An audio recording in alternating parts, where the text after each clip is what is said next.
Hello, everybody, and welcome back to That Real Texas Team podcast here on YouTube, episode 56. Like, subscribe, notification bell. We are at 249 on the sub count. Need to keep that growing. Hit the thumbs up button. We're trying to get in front of more Texans fans. 15 likes on this episode would be huge for that. With me, as always, my resident co-hosts, Mike, a.k.a. the Black Mr. Clean. we got that this week. Yeah, I'm shiny over here.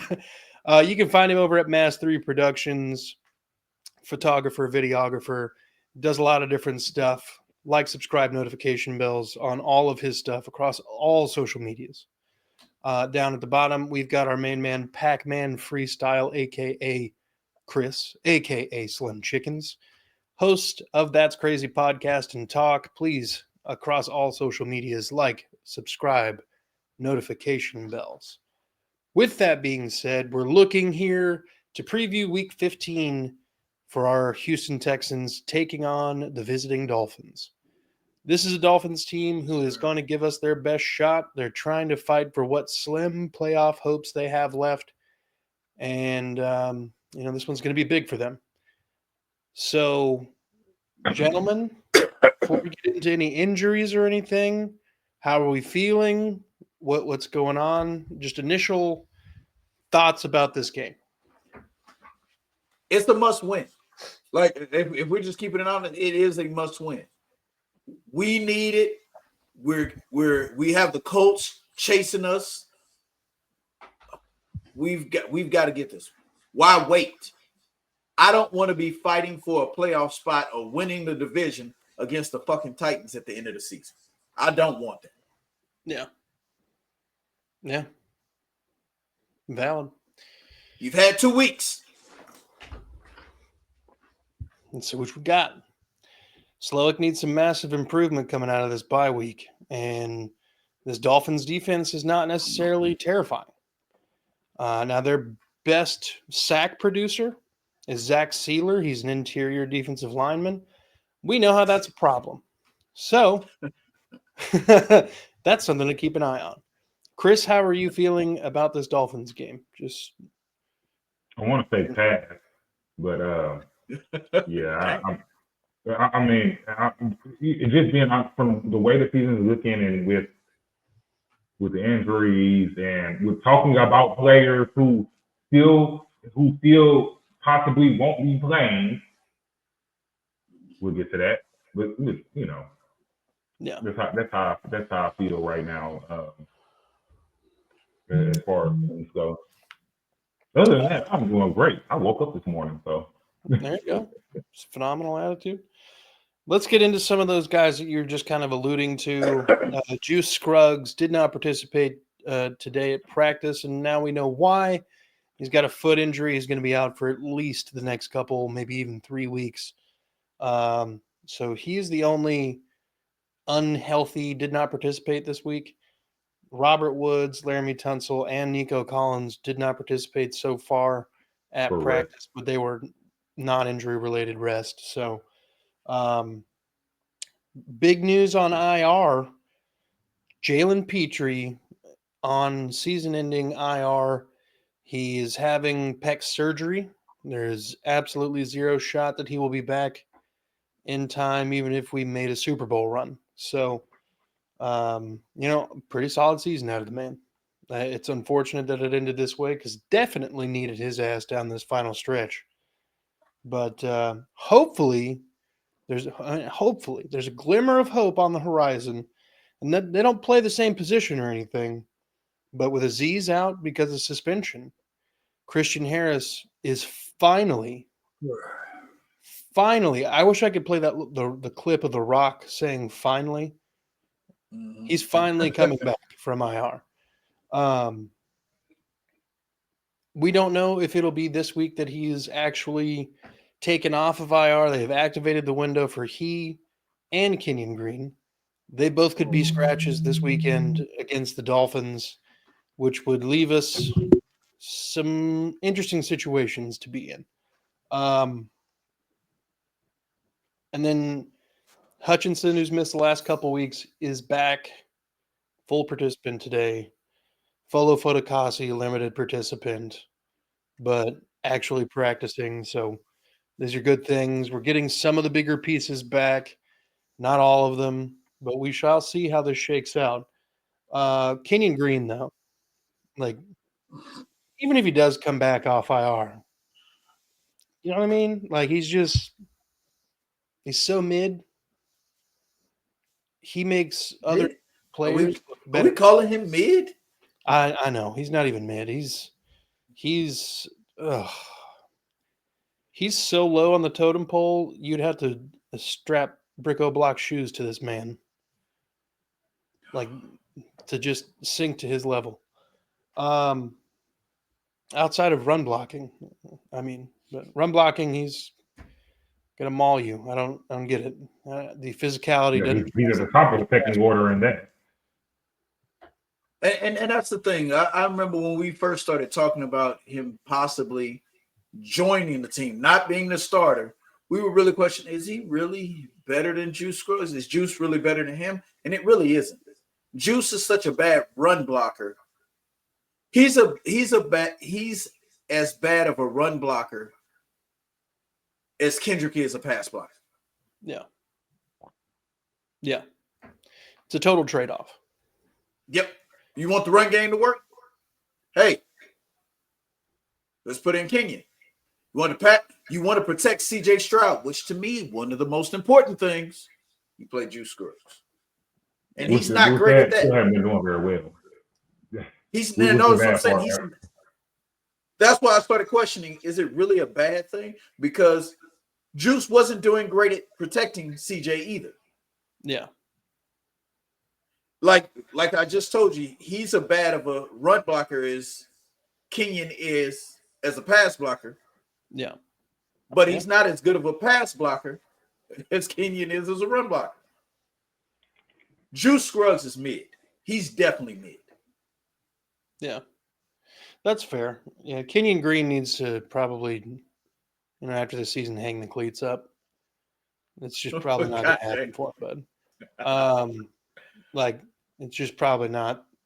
He's consistently been the bottom 3 in his position at like every major category, in terms of production. So, yeah, woohoo, Kenyon Green. I don't really have much bad to say about Kenyon today because he hadn't played in a little bit, so I'm gonna give him a pass because he hadn't played and Juice has not been great, and because this is the end of the season where people start realizing their jobs might be gone.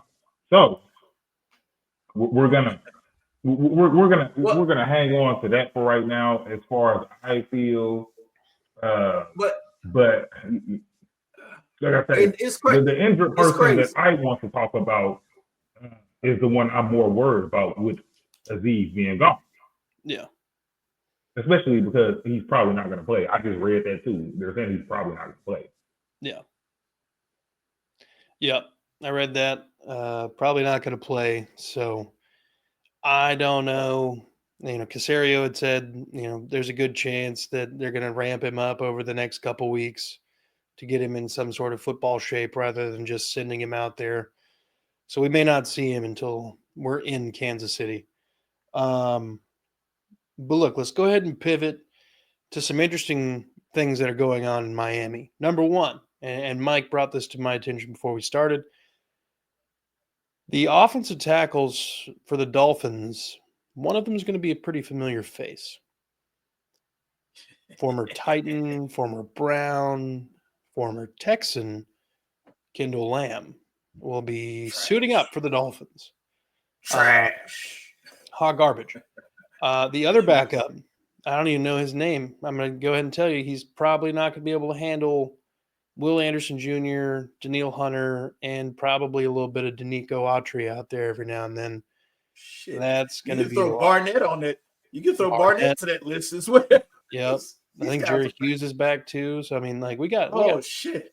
Yeah, we got pass rushers. Yeah.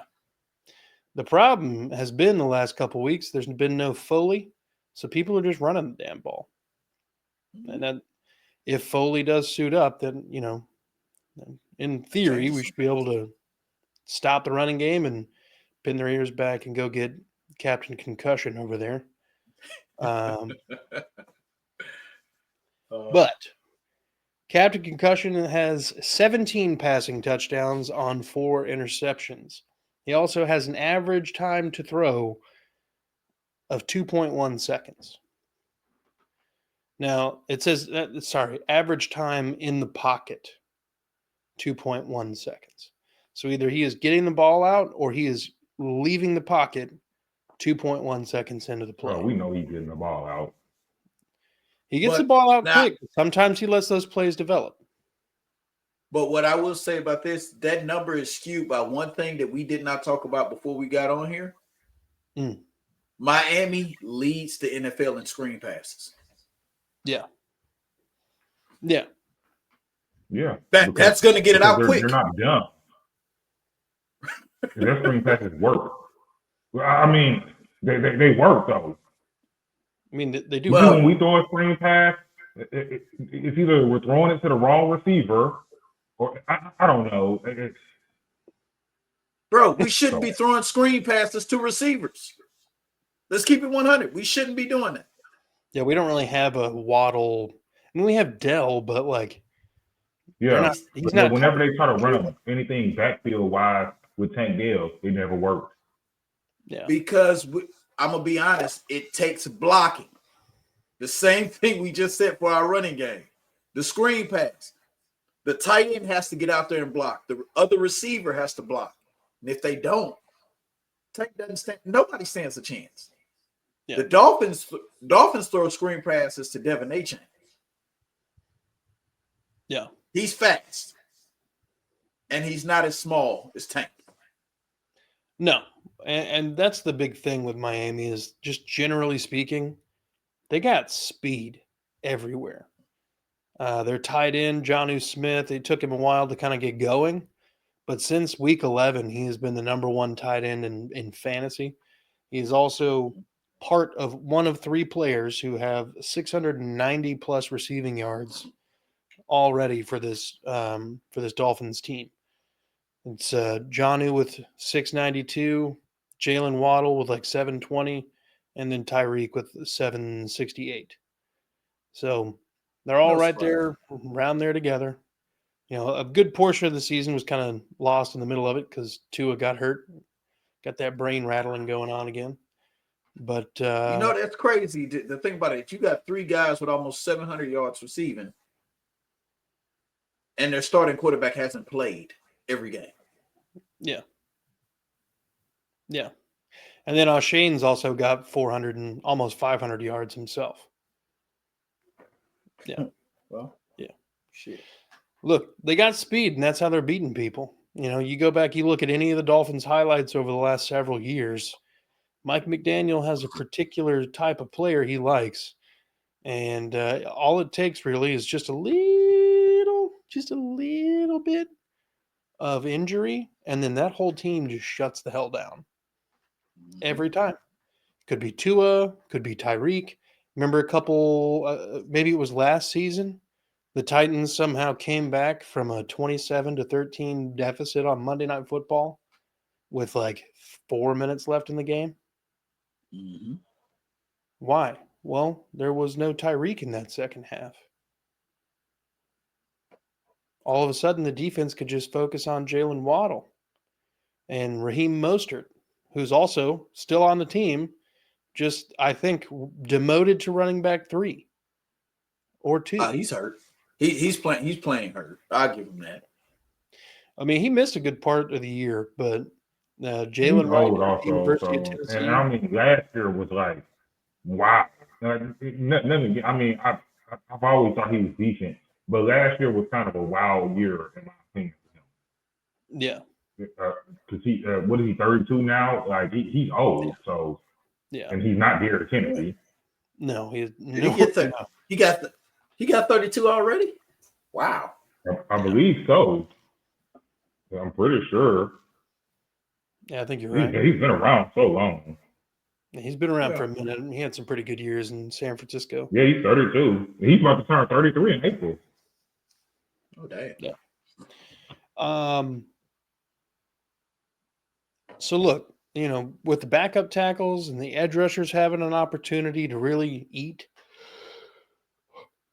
it's going to really be big on Jimmy Ward and, whoever's filling in for Aziz, be it Christian Harris, Neville Hewitt, Henry T, whoever is covering Jonnu, and whoever's in the slot. They are going to have to play the game of the year because this team is built out of the slot. As we talked about, they built on the screen game. And, that's what we've been killed with the last couple times. Dallas's long touchdown in the slot. That was a slot pass that Jeff Okudah just got murked on. Against the Titans, I'm pretty sure NWI was playing the slot position, ran a... Yes, he was. So, I mean... Yes, he was. The moment Jalen Petrie got hurt, we started seeing that slot position look a lot more vulnerable. Jimmy Ward's going to need to come with it. And if you can't, we're going to need to figure something out.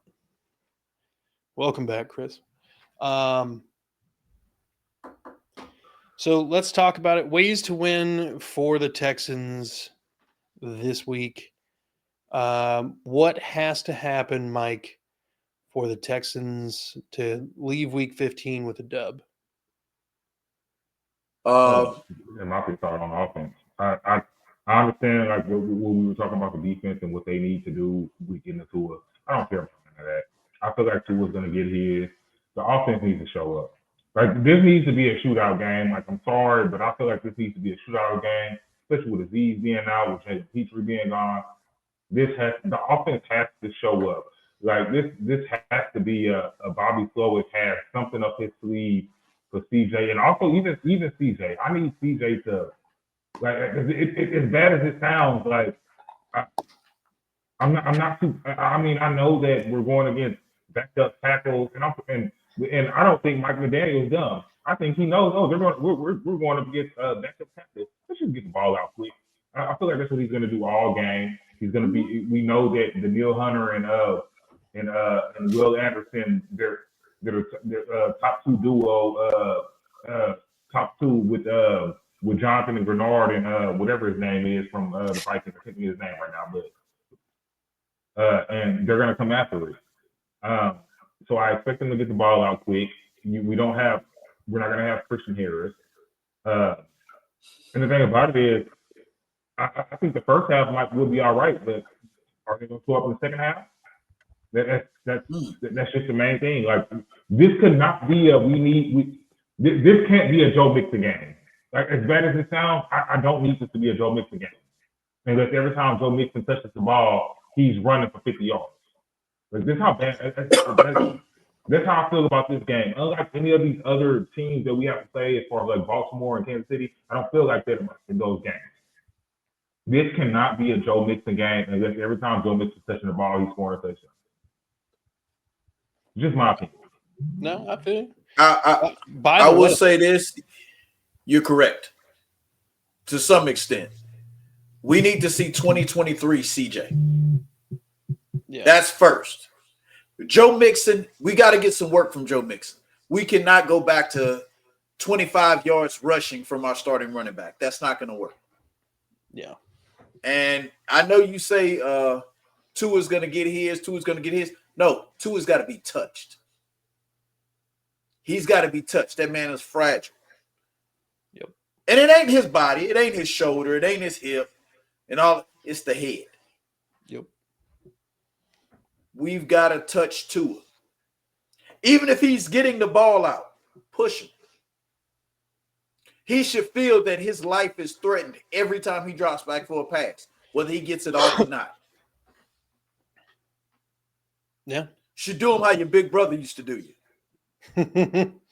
Just scare you real quick. We need to do that every time he drops back. Because those throws are going to start getting faster and faster. And them receivers fast, but they're not that fast. They won't be there. Yeah. So old school CJ, we need back. I'm waiting to see one of these last 3 games, not the 4. I don't care. I care about the Titans game, but don't care about the Titans game. I want to see CJ that beat Georgia. That's the CJ I want to see again. Well, he didn't beat Georgia, but you want to see that CJ. I get it. But no, CJ beat Georgia. His defense nutted up. He did everything. He's out there looking like how Joe Burrows is. Joe Burrows is the best quarterback in the NFL right now. But that record don't say it. Yeah. Mind you, CJ did beat Joe Burrow too. Mm-hmm. I'm just anyway. I need to see. That's the CJ. I need to see Tampa Bay last year CJ or Cincinnati Bengals CJ from last year. That's the CJ I want to see. Yeah. Even the Cleveland Browns in the playoffs CJ. But I really want to see that 2023 CJ. Yeah, true. I'm not picky.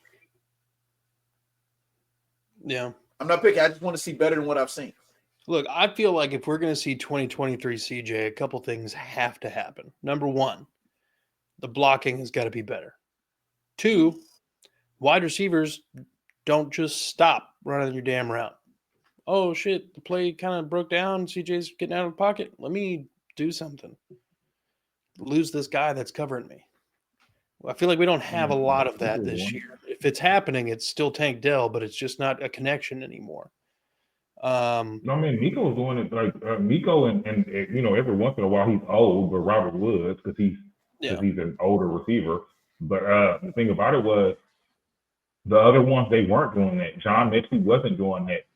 Hutch did it Hutch would show. He's probably not even go. He might not even play, but Hutch would show you. And I didn't mean to cut you off purpose, but Hutch would show you flashes of that where he acted like he knew that he needed to go back and help CJ. But for the most part, while we were missing Nico, and I know Stefan's gone right now, but while we were missing Nico was basically the only one that was doing that, in my opinion. I feel like Nico was the only one that would come back and act like, oh, my quarterback needs help at the beginning of the season, which is why he was leading and receiving.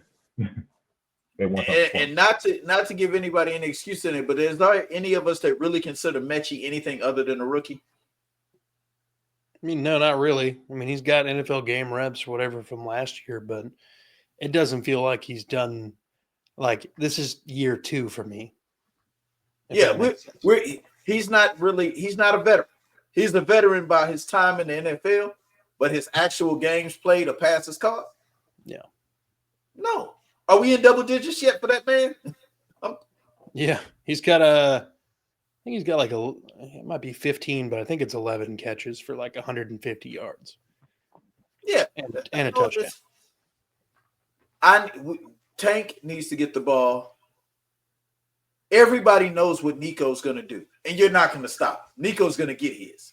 Well, I mean, you got Jalen Ramsey over there, and then you've got Javon Holland is the guy that they've got back there at safety.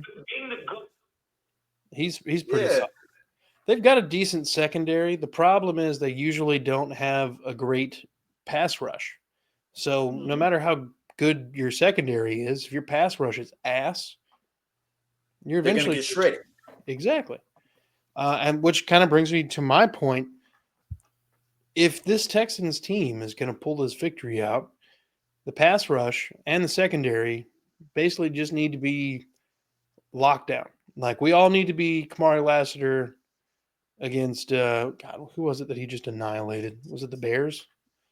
The Bears, like, he just literally couldn't do anything against him. Well, I saw a stat the other day. Kamari Lassiter leads the NFL in the lowest pass completion percentage as a rookie. Yeah, not just rookies. He leads everybody. Do you know who number 2 Derek is? Stink. No, I was looking at that earlier. Who was number 2? Let me see. I like to drink. I know Derek Stingley's like number 3. Yeah. Interesting. But if we can get the pass defense to show the hell up, we can get, Jimmy Ward another week in the slot nickel role. We get him and Kalen Stingley's number 3. Nate Wiggins is number 2. Another rookie. Mm-hmm. That's I was about to say, I don't know who he is. plays for Baltimore, if I'm not mistaken. Yep. Out of Clemson. He's pretty solid. He's really small, though. He's okay. Well, 5'9". he better not He's be actually- anywhere near Nico. He's actually a slot. He's like a slot corner. Yeah. Like, Yeah. Oh, okay. But like, if we can make Tua have to hold the ball, we're gonna win this game. If the secondary can hold up its end of the deal, the defensive line is gonna eat. That's all they got to do is just literally hold the defense for 3 seconds. We're good. On offense, I'm not gonna lie. I think that the key to winning this game is a Joe Mixon game. Yep. As much as I don't want to see it, I'd love to see the offense kicked into that, 4th, 5th, hell, even a 6th gear, if that's even a possible thing for this team. But I feel, most of the wins we've had this year are usually on the back of Joe Mixon. The one kind of like marquee win that we have on the year against the Bills, we didn't have Mixon. We had, Nico Collins for the first half and a pretty explosive first half in the air. I think Cam Akers had a rushing touchdown. So, I mean, we've always consistently had a rushing presence on the scoreboard this season, and that's going to have to continue. This Dolphins defense is not great against the run. They are really just not, fear-inspiring. You're not really trying to avoid Jalen Ramsey like you used to, but He's old. yeah, I mean, he's I think 29, 30 at this point, but him on Nico, and then I'll take Nico. yeah, I mean, Nico's going to get his on that one because again, it's not like Jalen Ramsey is the Jalen Ramsey of old. I'm not saying he's washed. I'm not saying anything like that. So Dolphins fans miss me with the hate, but all I'm saying is he's not the Rams version and he's not the Jaguars version of Jalen Ramsey anymore. It's just not what he is. Steven Nelson's washed. Yeah. Didn't he get called up to the Chiefs? Yeah, he's on practice squad. Of course we're going to see his ass. I can feel it. Oh, I can't wait. But yeah, I mean, offense has got to get Joe Mixon going. CJ's got to play clean. All I want is the offensive line to play average. Just be average. If I can get average play out of you motherfuckers, holy shit. Oh my God. The offense needs a blowout game, like an actual game where the offense is fully clicking on the whole thing. The defense needs a break. They've been saving and covering our ass all year long. Damn straight. We owe them. We owe the defense. Yep. I mean, the defense did their fucking job pretty much the entirety of the game against the Lions. It was the offense that kept blowing it. And that's been the problem all year. So can we buck that trend? Did the game against the Jaguars, where we scored all of our points primarily in the second half, change the first half, second half trend that we've been having all year? Are we going to have a lame duck first half now? I would almost be okay with that. I mean, it would make more sense, honestly. I mean, I feel like most teams, like, obviously, the Titans Commanders game where it was 28-0 in the first quarter due to some shitty handling of punts and a couple other turnovers. Obviously, outside of those situations, I feel like it's kind of rare to have one team just kind of pile on the points in the first half and then shit the bed in the second half as consistently as Houston has done and still actually be leading the division by 2 games. Well, 2.5 technically. When your division's bad. The division is terrible. I'm not saying it's not. But y'all remember when the NFC South used to be that bad? Mm-hmm. We've been this bad. Come on, they still are. Yeah, they still are. They still are. No, dude, I'm talking about when the team had a losing record and they were in the playoffs. They Yeah, won the that might division happen with this a year. losing record. It might happen this year. Yeah, the Bucks are like 7-6, and Like, that's trying to be funny, but that really might happen this year. Like Atlanta and Tampa Bay are literally fighting for that playoff spot, and I think it was neither one of them are Tampa, really doing that great. Tampa Bay won the division at 7-9. So a few years ago, I think it was when Jared Goff was still with the Rams. They ended up winning the division with a 7-9 record. I think that was like 2015. And that was like the first time that ever happened. And then since then, that's happened 2 or 3 other times. Twice it's been the NFC South.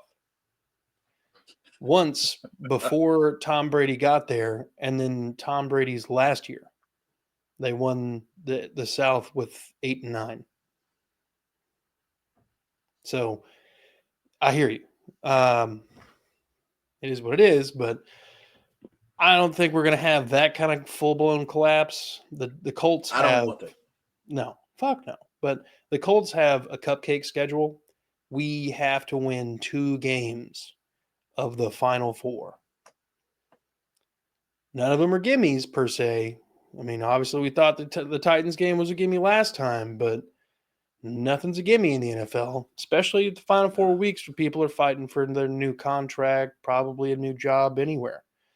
It's going to be an interesting game. Yeah. We're going to get the best out of this Dolphins team. They're not ready. I hope some of our players feel like that they're fighting for new contracts or new jobs towards the end of the season. That's what I want our players. That's how I want our players to play. I feel like the defense is going to play that way. But then you got injuries, and then you got we got Kenyon Green probably coming back this weekend. To start, I want him to play like he's fighting for his job and not just on the run. Because of course he's a great run blocker. As much as I say it for all players in the NBA, in the NFL, I'm sorry, in any position, the linemen are the easiest to fix. It is fixable. If you can't pass block with some practice, some good coaching, you can become average at pass blocking. But if, as a receiver, if you can't catch the ball and you just can't catch the ball, there's no fixing it. Quarterback, you can't throw the ball, there's no fixing it. From what an offensive lineman does, it can be fixed.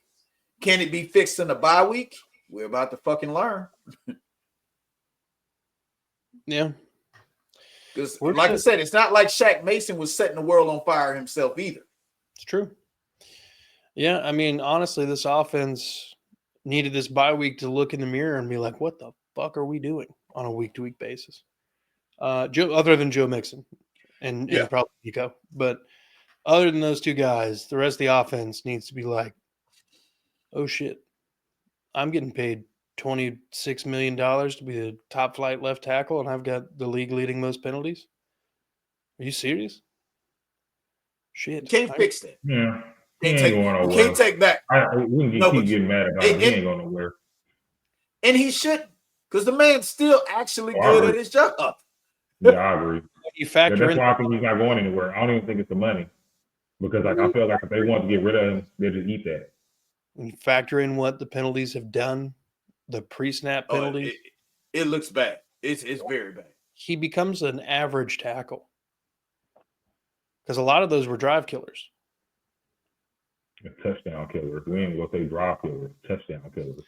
Yeah. I mean, think about how many times a Laramie Tunsil false start in a crucial moment of the game this year happened. And then all of a sudden the drive is, we're instead of 2nd and 6, it's 2nd and 11. And then someone else jumps off sides. And now we're looking at 2nd and 16. And then we just kind of fall apart and don't do anything with the ball. Oh, by the way, mark my words when I say everybody's going to pick the Dolphins on any sports network. They're all going to pick the Dolphins to win. Mark my words. Anything that you watch, I don't care what show it is. Let them be that stupid. Yeah. No, I want them to be that stupid because then I feel a lot better about us winning. Yeah. I mean, look, we're 2.5-point favorites. The over-under here is 46.5. Gentlemen, let's go ahead and get into the score predictions, and then I have a couple more questions after this, and we'll wrap it up. Who wants to lead off? Score prediction for this game. 31-14. God damn.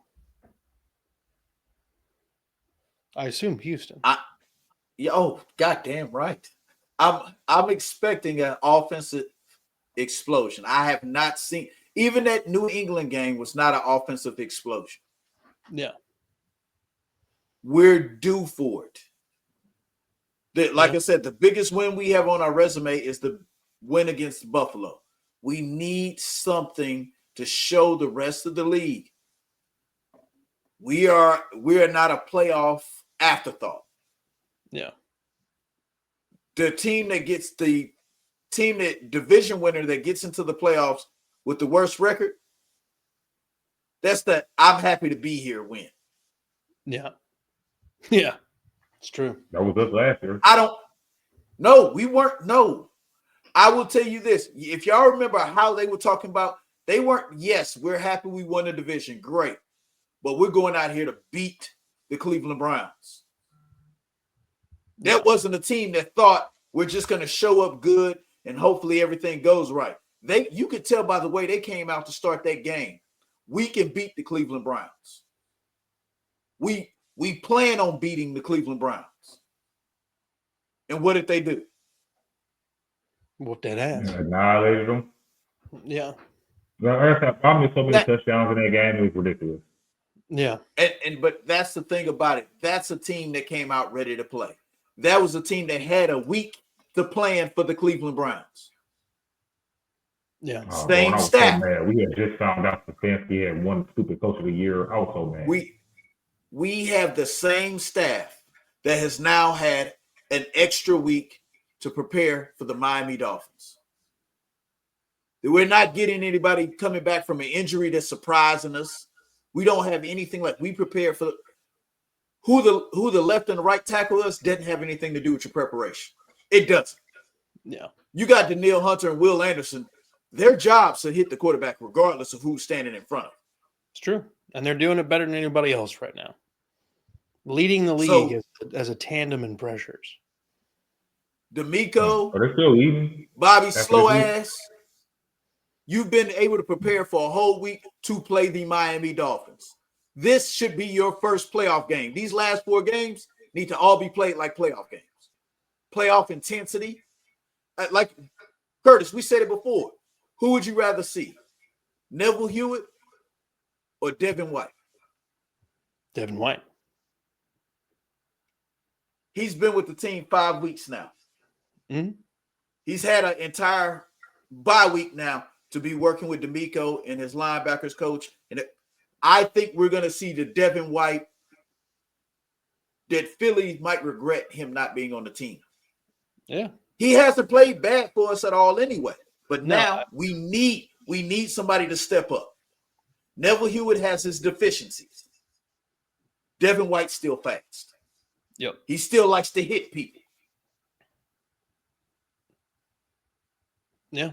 As long as he's not pulling a Aziz and hitting people slightly late, I love it. Yeah. Oh, and he has something to prove. You remember what you said about somebody earning their contract, their next contract? Tell me what Devin White's not working for. Yeah. He was sitting at home on the couch. He was sitting at home on his couch. And they say, oh, he was just waiting on the right opportunity. No, his phone wasn't ringing, bro. Yeah. When Philly cut you without playing you and you're not hurt, the rest of the league is like, what do they know that we don't know? Yeah. It's true. That's amazing. Dan Ginkle nor Grenard got a sack this weekend. That's amazing. That is crazy. I got stuck on that when I was trying to figure out why Will Anderson and Danielle Hunter were still the leaders, because they're like half a sack away from each other. It's because neither one of these guys got sacked this weekend. So I'm gonna go with 35-31. Obviously Houston. Just because. Firmly over. That's just what I mean.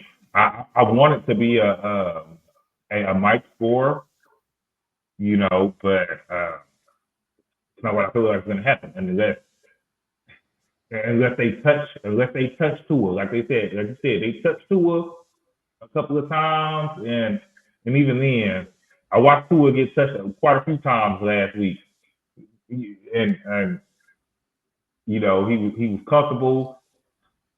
I'm scared of Tua not playing in the cold. He's going to be comfortable in a dome with us. Ooh, that reminds me. Hold on. Keep doing your thing. I don't really have much more to say about it. That's my score prediction. I'm really waiting to hear what Curtis has to say. To be honest, that's what I think. If we're going to beat them, I think it's going to be a close game, and I honestly think it might come down to a CJ game-winning drive. So, but all touchdowns. I'm going all touchdowns. So, a few years ago, I read a stat that when Tua Tagovailoa plays a game and the temperature is below 74 degrees, he is 3-23. Dude, we need to turn on the cold? AC. Are they gonna open the roof? They're not opening the roof. The game time they better. Right now is projected to be 73. AC. Let's turn on the AC. So look, I'm not necessarily saying we turn on the ice box or whatever, but I'm thinking we win this game 24-20. I think that this game is probably pretty close throughout, and we get a game-winning drive at the end from CJ. I don't think it's going to be a Fairbairn kick that seals the deal. I think he'll probably kick that field goal early on, honestly. But 24-20, Houston. And I think it'll happen that way because Mixon will get the ground game going, and they'll try to play the ball game that they've been trying to play all year long. Drain the clock, let the defense starve them. Let the defense starve the Dolphins' offense. If the defensive game plan goes according to plan, we might see, because there were several games this year where Tyreek Hill has got 3 targets for 10 yards. Mm-hmm. A lot of that going on. He's not the same Tyreek he was last year. Jalen Waddle is fine. They have a lot of weapons, but sometimes it just doesn't click. We need to make sure that it doesn't click this week. We pop these dudes in the mouth, physical brand of football. We should be able to do that. They're speed guys. They're not physical guys. Nope. Pop them. That's how we get this done. Hard fought, 24-20. All right. Now, final questions, and we'll wrap this thing up and get out of here. Brevin Jordan got extended. We talked about that last time. Who else do you want to see extended in season? Who else do you think deserves an in-season contract extension? I'm so happy I could cry at the Jordan thing. If you want to be honest, during even though he's hurt and it's probably not going to happen, Jalen Petrie. If I'm being honest, obviously, I'm not going to say Sting Lee because that should be a given. There's players that should be givens, and I'm not going to say, but Jalen Petrie's one, in my opinion. To be honest, I don't really just at this. Well, let's put it this way: the 2022 draft class was Stingley, Kendrick Green, Jalen Petrie, John Mechie, Christian Harris, TQ. I'm trying to think anybody else relevant. I think Xavier Hutchinson was in there too. Tank Dell. No, Tank Dell was 23. No, Tank Dell was last year. He was with 23. But I think Hutch was with him too, right? Yep, they both were. Yeah. So I mean, really, we've got some names on that. But we already said Petrie. We have the 5th-year option with Stingley, which will probably be taken this season in the off season, or if it hadn't already been done. Kenyon Green, I can't imagine gets extended at all. He was the first. Kenyon. He was the first round pick. They probably will take the option. I don't know, because the option is supposed to make you like the average salary of like the top 10 at your position or something. No, not for the rookie option. The rookie option is based on his draft slot. Well, the franchise tag is the top 3 at your position. Yes. Yeah. But like He's not getting franchise tag. Hell no. I think it's like you get the max value of your contract for your extension, maybe. No, So it's because it'll be like a lot of million, no, it won't. It depending on won't be where you were something like taken. if anything, it's probably like 5-6 million is what it's going to take. Interesting. Yeah, it's not a whole lot, but it's because it's supposed to be for the benefit of the team, right? Not the benefit of the player. So I know it's not going to be a whole lot. But I will add one. Honestly, Stephon Diggs. I know he's not here, but Stephon Diggs. Stephon would be the one guy that I might call to say, hey, you didn't have the numbers you wanted this year based on because of injury. So, and teams are so gun shy from signing players, not just receivers, that finish the year hurt. If you don't believe me, ask the Dolphins how they feel about that Odell Beckham contract. Yeah. Yeah. So 1 year extension, 8-9 million, maybe even 10 million for Stephon Diggs to come back one more year. You say you like it here. You say you like playing with CJ, and CJ did feed you as well as feeding Nico. They were able to coexist, and I wasn't entirely sure that was going to be able to happen. Why not come back 1 year to prove it? Out the way. That's what happened. But when would he be back? Tore his ACL week 8, week 9 or week 7, week 8. So when would he be back available? Would he be week 3, week 4? Back, would he be back? Oh, that's ACL injury. You're right. So you're basically asked, like, he might do what Odell did a few years ago when he tore his ACL in the Super Bowl playing with the Rams, where he missed a whole next year, and then played with the Ravens. But no, but see, that was Super Bowl. That's a long time difference. We're talking about 3 months. No, but then the other difference that we're also dealing with is Odell Beckham wasn't 30 already. That's also true. That's why I think he might be willing to negotiate for a team-friendly discount to know that he has a paycheck next year. It's true. I could see that, but I also know that Stephon Diggs is a man who's been waiting a long time to bet on himself. And I don't know that he's just going to be cool with going from 24 million down to 12 or who else will pay him besides the Carolina Panthers? I'm sure Kansas City wouldn't mind him. You know, there's definitely some. They wouldn't pay him that much money though. That's the problem. Kansas City won't have the money because Kansas City's already negotiating with D-Hop to bring him back. Yeah. Yeah, but D-Hop's 32, 33. He's not going to command that much money.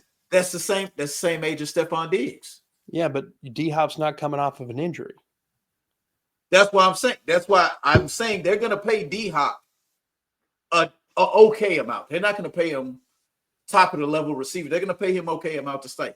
Why would you pay Stephon Diggs money to come sit on your bench and not play? I hear you.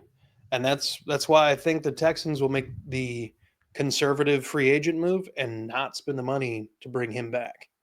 I don't necessarily like it, but I don't think that the Texans find it viable. It'd be like if you had the option to extend Christian Harris before the start of this season, knowing that he wasn't going to be available until week 16. Would you be okay with that? No. Okay. That's kind of what we're at. But the thing is, Christian Harris, when it comes time, which is probably going to be this offseason, that dollar amount's not going to be small. No. Stephon Diggs is a 30-plus-year-old receiver with an ACL injury. Yeah. It's not going to be the number he thought it was.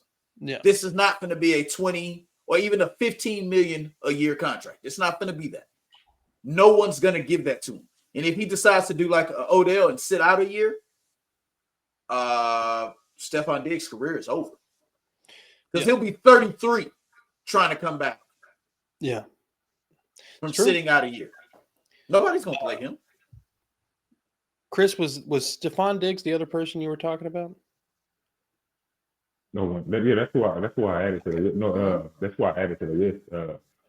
Mario Edwards Jr., I think, has played well enough to bring him back. I'd like to bring Mario Edwards Jr. I think, we're going to need to bring some sort of youth into the defensive tackle room eventually, but I'm not opposed to bringing back Foley and then drafting some defensive tackles. I've been banging that table for 4 years. For the right price.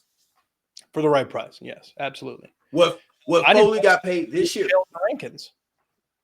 Yeah. What Foley got paid this year, I can't bring him back at that amount. Foley got his best contract of his entire career from us. Yeah. It's true. But, Sheldon, I really did not want Sheldon Rankins to go. I thought he had a phenomenal season with us, and his big ass would have been phenomenal to pair with Foley. But we need to draft somebody. Beyond that, I don't really have anybody that I think is in dire need of an extension at this moment. But I think where's Henry T at? Is he eligible yet? He was the year year before CJ, right? He was the year with CJ. Oh, he was with CJ? Okay. He was a rookie last year? Okay. Yeah. He was a rookie last year. Really? I thought he came before. No. I thought he did too. Year in the league. Yeah, because Christian Harris was the year before. They wouldn't have drafted 2 linebackers that same year. No, that's correct. Especially out of the same school. Wow. Yeah. Yeah.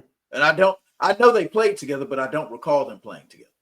Well, it's because they didn't play together. Oh, yeah. Christian Harris. I don't know. It just did not seem like he was a rookie. I don't know why. Henry Toto was at Tennessee. He was at Tennessee. Tennessee and then Bama for his last year, and then he went to the draft. So, yeah, look, I think that's a good spot to go ahead and wrap us up. Gentlemen, I want to thank you for taking time out of your evening to come on and talk Texans ball. I want to thank you all for taking time out of your evenings to share it with us. Hit the like and subscribe button. We're trying to grow the channel. We're at 249 on the subscriber count. I'd like to see that number keep climbing. Need to catch up with Third and Teal, those boys down there in the Glitter Kitty Kingdom. Meow. Easy, Mike. You're going to scare them away. Go ahead. Head over to Mass 3 Productions across all social media platforms. Like, subscribe, support our main man, Mike. Down here at the bottom, go support Chris at That's Crazy Podcast and talk across all the social media platforms. Like, subscribe, notification bell. While you're at it, head on over to Curtis's Podcast Network. We're the home of this AFC South show. Trying to grow that channel as well. They're at 540. And if you're ever interested in watching a show where, hell, you got a Jags, Colts, Titans, and a Texans fan all in the same room, well, that's your meal ticket right there, bud. We got you. Without any further ado, y'all be good people and go Texans. Go Texans. Love you.